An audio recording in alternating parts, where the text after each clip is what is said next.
Hola, muy buenos días a todos, bienvenidos a este capítulo de Guía para Mochileros. Yo soy Isabel Montaño Sanín y aquí quiero que me acompañen al templo de Karnak, el templo más impresionante de todo Egipto, el templo más importante que era dedicado al dios Amón.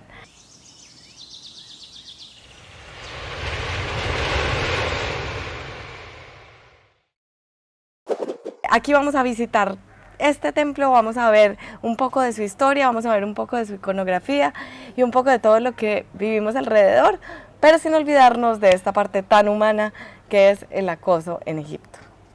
Bueno, aquí en Egipto es una ciudad muy segura, igual hay que tener cuidado, pues Luxor y lo que yo he recorrido, lo he sentido muy seguro, pero el acoso es impresionante. Ahorita no sé si fue que no me vieron, pero todavía no me han perseguido. Pero sí, es como, hay que aprender a decir la, ¿qué quiere decir? No. Bueno, hay muchísimos barcos acá en el borde, pero es que he pasado más o menos unos, no sé, 10 barcos de estos gigantes cruceros. Nosotros vamos a hacer uno que nos recomendaron en el hotel. La verdad tiene un precio muy bueno de todo lo que yo estuve investigando, me gustó muchísimo. Igual les voy a dejar unas opciones ahí de cruceros también. Lo otro que les iba a contar, bueno, yo ando sola acá, todavía no se me ha pegado ningún hombre ahorita, eso es sorprendente. Me siento un poquito descubierta aquí. Es mejor andar como tapadito, si ven los pies, todo, brazos, y más bien destaparse dentro de los templos, tal vez si le da uno mucho calor, pero por afuera, y uno andando solo es mejor andar tapadito, ¿no? Ya cuando uno anda con gente es diferente, no se envalentonan tanto para molestarlo a uno.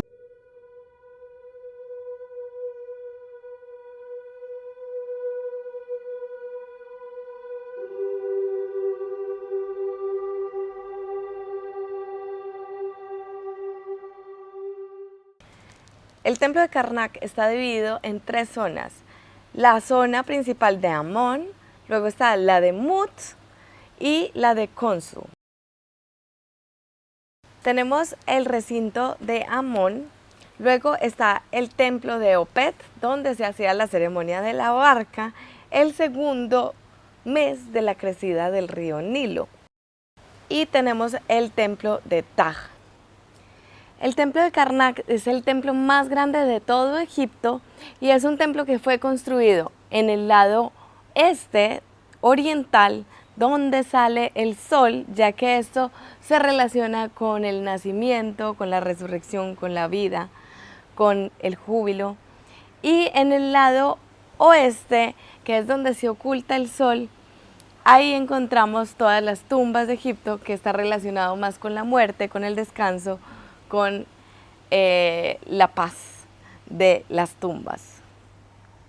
Los jeroglíficos en Egipto se pueden escribir de izquierda a derecha a izquierda, de muchas maneras, y para saber cómo están escritos lo que se hace es mirar hacia dónde están mirando los animales o las figuras.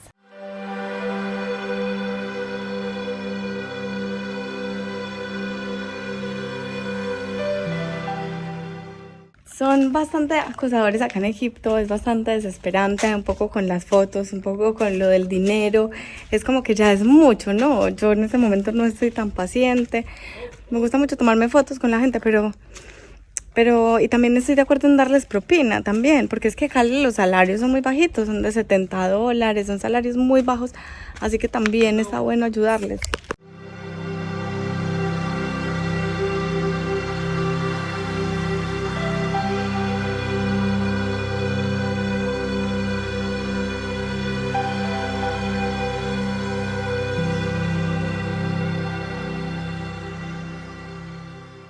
Apareció otro atrás que no me dejó seguir hablando con ustedes porque me estaba acosando, que ya, que chao, que me fuera. Y después de traerme acá y de meternos en otro lugar y a pedirnos más plata, pero es que es uno tras otro, vea, y nunca se acaban. Son demasiados, es muy difícil. Como les decía, aquí el salario mínimo es súper bajito. No sé, cuando vine la vez pasada eran $70, creo que ya subió a 100. Así que pues a la gente la verdad necesita también la ayuda, hay muy poco dinero. De hecho el amigo, por ejemplo, con el que hablábamos el otro día, ese amigo se gana solamente de las propinas, no vive de nada más que de propinas. Él trabaja en una feluca llevando gente a pasear en la feluca a las islas, pero solamente gana propinas, imagínense eso. Entonces es como necesario darlas, pero es que son tantos que yo lo que les decía, se me iban $20 en propinas diarias y $20 en hospedaje y comida. O sea, es súper costoso todo lo que se le va a uno en propinas y en estrés y en fotos y no sé qué, y todos acosándolo a uno y le dan a uno la mano y mejor dicho pague, y le toman una foto y pague, y lo llevan a ver un paisaje y pague, y lo llevan a ver una habitación vacía y pague, mejor dicho, es terrible. Los ideogramas representan ideas y los fonogramas representan sonidos. Entonces pueden ser unilíteros, que representan solo un sonido, bilíteros, que representan 2 sonidos, trilíteros, que representan 3 sonidos o hasta más. ¿Qué quiere decir esto? Cuando son fonogramas, quiere decir que, por ejemplo, si tenemos un pato, el pato puede representar la P o el PA o el PAT, ¿sí? Entonces, o pato, ¿sí? Pero como sonido, ¿sí? Pero también tenemos un pato que puede representar un pato como tal. Entonces, esa es la diferencia entre el ideograma, que es el pato que representa un pato, o el fonograma, que es el pato que representa el sonido de pato. Entonces, podríamos estar hablando de cualquier palabra que incluya la palabra pato, como patología, por ejemplo, ¿cierto? Entonces, eso es, digamos, un pato y la logía, ¿no? Que lo representarán de otra manera, ¿no? Entonces, digamos, es como un sonido, ¿sí? Hay esas dos maneras de escribir en egiptología. En Egipto no se representan las vocales, solo se representan consonantes y semivocales. A partir del periodo ptolomeico se empiezan a incluir algunos signos, a introducir signos para representar las vocales. Bueno, aquí podemos ver al babuino, que representa al dios Tot. La importancia del escarabajo. En algunas ocasiones se encuentra que se extraía el corazón del difunto y se reemplazaba por un amuleto de piedra en forma de escarabajo. El escarabajo se llama Khopri, es el dios Khopri, y creó todas las cosas a partir de arcilla, de la misma manera que él envuelve los excrementos en una bolita con sus patas para alimentar a sus crías. El escarabajo estaba directamente asociado con la resurrección y los locales siguen creyendo que tocarla da buena suerte y que darle 7 vueltas a esta piedra de escarabajo ayuda a quedar en embarazo. El obelisco más grande es el obelisco traído por Hatshepsut desde Asuán y tiene 30 metros de alto y 343 toneladas. La traída de este obelisco la podemos ver en las imágenes del templo de Hatshepsut. El lago sagrado de Karnak fue construido por Tutmosis III. Tiene 120 metros por 77 y tiene una escalera para bajar al lago y una pared de piedra. Este lago era usado por sacerdotes para hacer rituales y tenía gansos sagrados. Viajar por Egipto nunca es fácil, viajar por Egipto es muy difícil porque es que el acoso es una cosa muy fuerte, la verdad es muy duro. Si no, pregúntenselo a Cami Valencia, que se le paralizó la cara cuando estuvo acá. Y la verdad es que sí, es súper difícil, pero también es demasiado gratificante ver esto. Es que imagínense esto que tenemos detrás, es demasiado arte, demasiada cultura, es una civilización que no nos alcanzamos a imaginar su grandeza sino viniendo acá, y ni siquiera así, porque es que lo que nosotros estamos viendo acá es una milésima parte de lo que fue, ya que cuando nos ponemos a ver el mapa de Egipto y nos ponemos a ver los lugares arqueológicos que existen en Egipto, son tantos, de aquí hasta el Cairo, de aquí hasta el sur, en el Sinaí, son demasiados lugares arqueológicos. Imagínense, había más de 100 pirámides, o sea, no sé pues cómo será en el resto de Egipto, no me lo imagino, porque hay muchos lugares que no son turísticos, que ni siquiera están abiertos al público, que no están estudiados, hay muchos lugares que no se han visto. Entonces aquí ya me empezó otra vez a acosar acá atrás el señor, pero bueno, les digo, hay muchos lugares que no se han visto, y entonces esto es una inmensidad asombrosa, es muy difícil porque toca lidiar a uno con los hombres, con el acoso, digamos que hay demasiado acoso acá, se está trabajando en ello. Yo pienso que está mejor que la vez pasada que vine y que va a seguir mejorando esta situación, esperemos. pero bueno, espero que estén disfrutando conmigo tanto como yo lo estoy disfrutando, porque es que venir acá es wow, es cada vez quedarse con la boca abierta cada vez más. Esta es una de las imágenes más famosas que hay en el templo de Karnak y es la de Tutmosis III capturando a sus enemigos en la batalla de Megido. Esta batalla está narrada en los jeroglíficos del templo en las paredes. En la batalla de Megido, Tutmosis III conquista Kadesh, Siria y las tierras de Mitanni en Mesopotamia. Hemos hablado un poco de esto cuando vimos el templo de su madrastra Hatshepsut y cuando vimos el templo de Deir el-Bahari, que fue el que él construyó.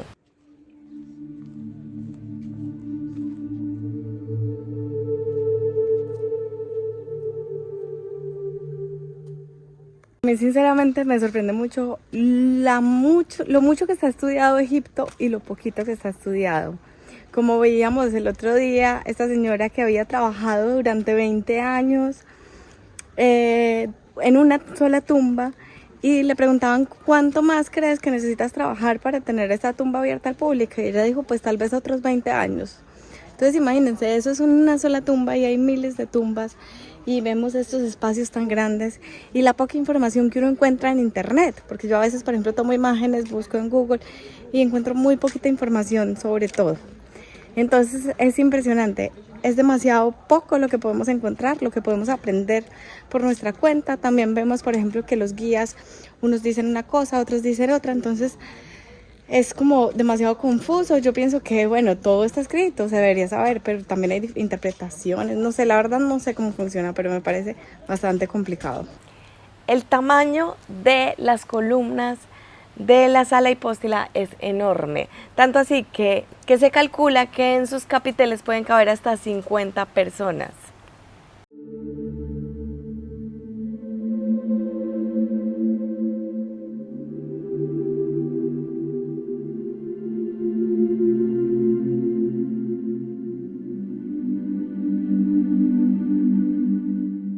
Aquí tenemos a Ramsés II ofreciendo incienso a la barca sagrada. Tiene en su mano izquierda un incenciario y en la mano derecha tiene el incienso que lanza y cuya trayectoria se ve marcada por puntos. El templo era dedicado a Amón, quien realizaba un viaje para visitar a su diosa amada Mut. Este viaje era recreado por los sacerdotes en el Opet, donde los sacerdotes llevaban una barca en los hombros por la avenida de las Esfinges para simular el viaje de Amón.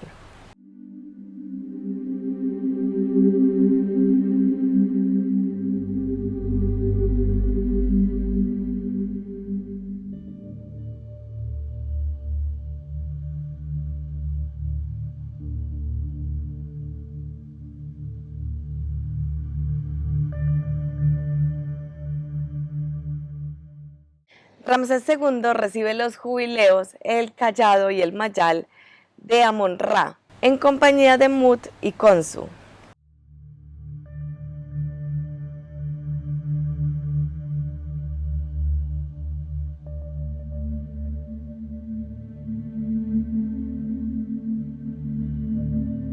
Legrand descubrió más de 700 esculturas de piedra y 17.000 esculturas en bronce.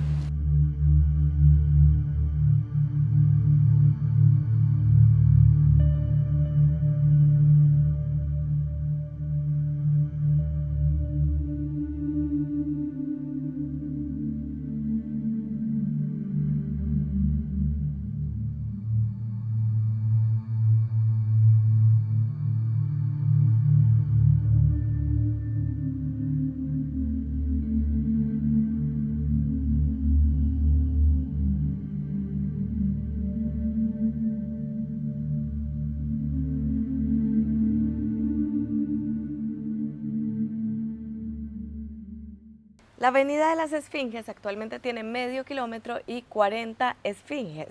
En la antigüedad tenía 100 esfinges y 3 kilómetros de largo. Bueno, como les explicaba hoy, el tema es el acoso.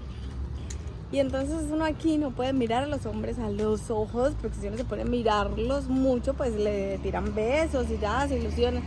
Entonces nada, toca tratar de quitarles la mirada lo más rápido posible y tratar de hablarles lo menos posible, ¿sí me entienden? Hay unos que son un poquito más civilizados y con los que se puede hablar, pero la mayoría toca tratar de evitarlos. Bueno, y por otro lado, ¿qué les iba a decir? Tampoco nunca me han, digamos, tocado aquí en Egipto, aunque sí tengo una amiga que le metieron el dedo en el orto desde allá. Pero a mí personalmente nunca me ha pasado. Me ha pasado que se me pegan, que me conversan, que me preguntan si tengo un marido, que bla, bla, bla, me preguntan, pero no me ha pasado que me digan nada.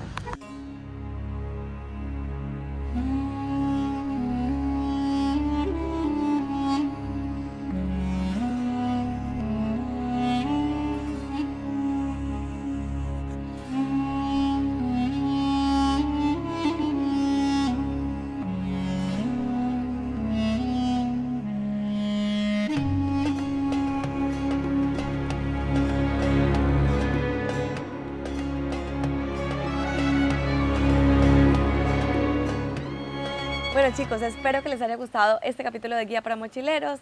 Recuerden que si le dan like, más personas pueden ver este video y me ayudan a mí para motivarme a continuar haciendo estos videos. Entonces comenten, denle like y compartan para que más personas lo vean.